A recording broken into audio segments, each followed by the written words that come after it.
La manifestation d'aujourd'hui est un des points inscrits dans le plan d'action qui a été élaboré par le collectif pour la libération de Pape Alé Niang. Pourquoi avons-nous choisi ce rassemblement en direction de la marche et pourquoi ce jour?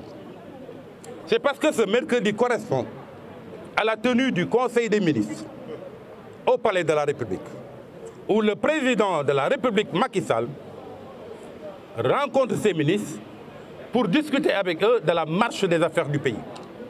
Et nous, aujourd'hui, notre Conseil des ministres, ce Conseil des médias que nous tenons aujourd'hui, pour vraiment parler aux Sénégalais sur un point qui nous tient particulièrement à cœur, à savoir la libération de Pape Alé Niang.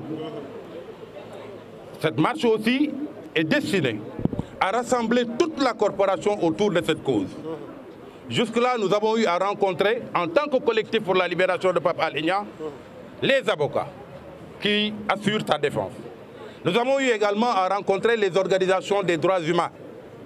On s'est dit qu'il y avait lieu, à quelques jours de la marche prévue vendredi prochain, de rassembler toute la corporation pour préparer la mobilisation.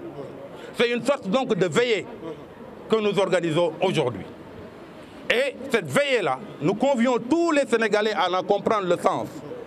Et à savoir que si nous en sommes aujourd'hui là, c'est parce qu'il y a une obligation que nous avons vis-à-vis du peuple, que nous avons voulu respecter et qui nous vaut aujourd'hui des brimades, des agressions contre la profession, des injures, des propos calomnieux et même la prison, comme aujourd'hui c'est le cas de Pape Alé Niang.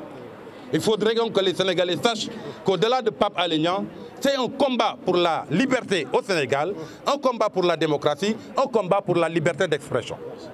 Et tant que Pape Alé Niang sera dans les liens de la détention, nous allons continuer à mettre la pression sur le gouvernement.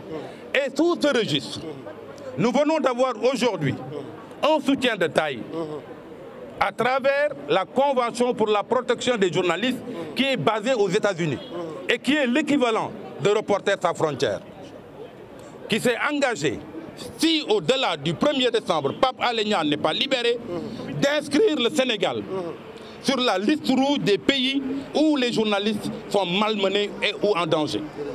Ce qui serait très dévalorisant pour l'image de notre pays. Autant pour moi, c'est le comité pour la protection des journalistes basé à New York. C'est un soutien de taille et une pression supplémentaire qui est mise sur le gouvernement pour que Pape Alé Niang soit libéré le plus rapidement possible. Rendez-vous donc à tous les Sénégalais vendredi pour la marche prévue et dont le point de départ est prévu au niveau de l'école normale supérieure. Je vous remercie. Merci, Momar Diong. Allô?